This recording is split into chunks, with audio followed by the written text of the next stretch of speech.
Hey guys, welcome back. I wanted to show you this cool little boy's toy sort of thing. Low cost, but really lovely quality. Just something I bought for fun, for looking up at the stars. Pretty much everyone was saying, don't buy a telescope if you're just looking for something low cost.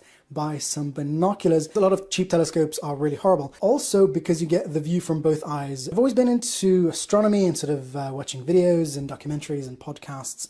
The Hubble Space Telescope shows us 5,500 galaxies in a patch so small that it is only 1/32 millionth of the sky's total size. The observable universe has in it 100 billion galaxies. Each galaxy has some 100 billion stars within it. Each of these stars has its own planets and moons. That is a lot of shit. I won't ever be able to get the same sort of views as we get from, the Hubble Space Telescope or something, but we can get some really beautiful views through some binoculars, and there is this huge difference between seeing a photo of it on the internet and seeing it in person. Well, about as much in person as you can see the stars. I'm really pleased that I bought this, and I'm glad that I didn't go for something bigger, like a bigger telescope or bigger binoculars, because these you can use handheld without a tripod, although they do have a tripod connection, which I'll show you. But they're also easy to carry. So they're under a kilogram, like a 5D without a lens. So I just put my photography strap on there, which is just my DIY one. I think I need to make a video about this because this is super comfortable and has no buckles or anything. Super simple, yet super comfortable. And that's just, it's one that I made myself. And that's using the C-loop, which I love just because of how easy it is. And it's also kind of good looking and stuff and nice high quality, but I love how easy it is to connect and disconnect from my camera without any sort of tools or quick release plates or whatever. Just simple, compact, doesn't scratch my camera, doesn't dangle as much as some other ones. So I love this one, have done for a while. 10 is the focal length of this, really nice while staying nice and portable. And 50 is the diameter of the front piece of glass there. So 10 by 50 is what most people recommended as a good starter set for binoculars, or binoculars that you want to be carrying around with you, which I do. I'm not going to be carrying around a telescope while I'm out, walking around with my cat or something. There are not many stores where I live that sell binoculars. There's one hunting shop, which I wouldn't give my money to anyways, just because I'm against hunting. But I went in there just to see the binoculars they had, and the range started from £400. So it ended up working out really well because I had some vouchers for a shop called Argos because I returned a super nasty blender and I got vouchers instead of a refund. Now they didn't have a Nikon that I could try out. The view from this is absolutely gorgeous, so I'm not worried about the Nikon one, and the Nikon one was more expensive anyways. These are crazy sharp. Even when there is chromatic aberration, the line is so thin. A bit of an extreme example of some chromatic aberration. You can see on one side there's a purple fringe because of the very, very bright background and very dark object in front of it. And usually on the opposite side, we would see a green fringe. We see this even with really expensive photography lenses. So when I was looking online, I really wasn't sure if the 10 by 50 would be enough for me. So I'm able to actually stand over here at the other side of the room and focus at 4.5 meters, which is the minimum focus of this, and actually see individual specks of dust and very easily count them on the edge of the desk there, on the front edge of the desk. That's just kind of mind-blowing to me. I did not think that I would be able to get that much detail. From 50 meters away, or 150 feet, I can see ants on a wall. I can see them very small, but I can see them. Up to a 1/16th of a mile, I would be able to count blades of grass. So around 100 meters. Really nice, solid build quality. And actually, I wish I could show you guys my first ever set of binoculars, which, well, I've only had one set before this, were some fairly small ones. I'm probably around that big, just kind of smallish. And they were also made by Olympus. I got them when I was a kid. And I don't have those anymore to show you, but they did last around 15 years before they broke, which I guess is pretty good for something that wasn't super expensive.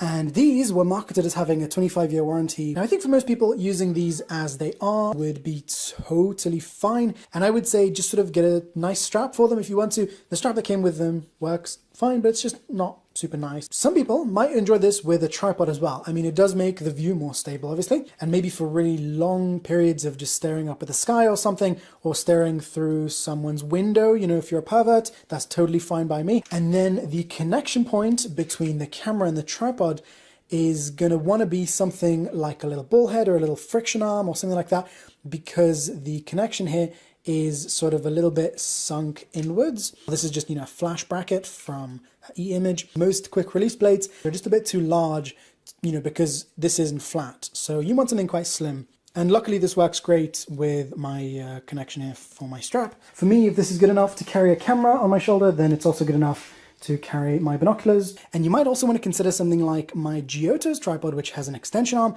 or getting an extension arm separately for your tripod, which is now something that you can get, which I've not seen before, but it's something quite recent.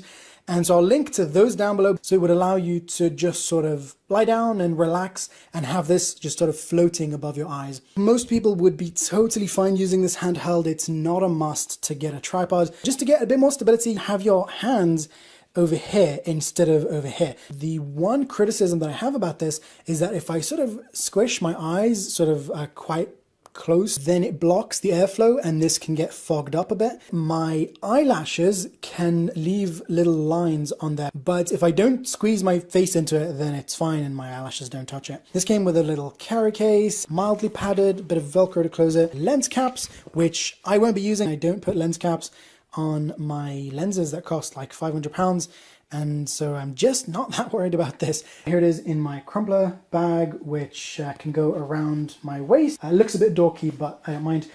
Or you can carry this as a sling bag, and it's really good. Been using this for years. So here we're looking at it through a camera, and so it's not looking as good. This is not hazy when looking at it just with your eyes. So here I'm focused on the middle branch thing right there. You can see it's not super perfect, but if I look just with my eyes, it looks gorgeous and super sharp. So to give you an idea of how big of an image circle you can see when you're looking through the binoculars, then here I've done a test and I've compared the binoculars to just sitting in front of a television, but I don't have a television, so I just compared it to my big softbox. So this is what it looks like. It looks like you're sitting in front of a TV that is 59 inches across and 59 inches from top to bottom, because you see a big circle, and sitting 55 inches away from it. So 59-inch TV, 55 inches away, that's what it looks like. So very big. And that's 150 centimeters in metric. And then this is your adjustment for getting the distance between your eyes correct. This is your focus wheel, which you can reach from either side, from the bottom or the top. And I can even focus with my eyes rather than focus with this, although that has, a limited amount of movement, only a few meters. So mostly you want to focus with this, and then you can still look around back and forth and actually focus on items back and forth with your eyes, which I think is pretty awesome. And the final thing that I love about these is that when you're looking through them, it looks 3D.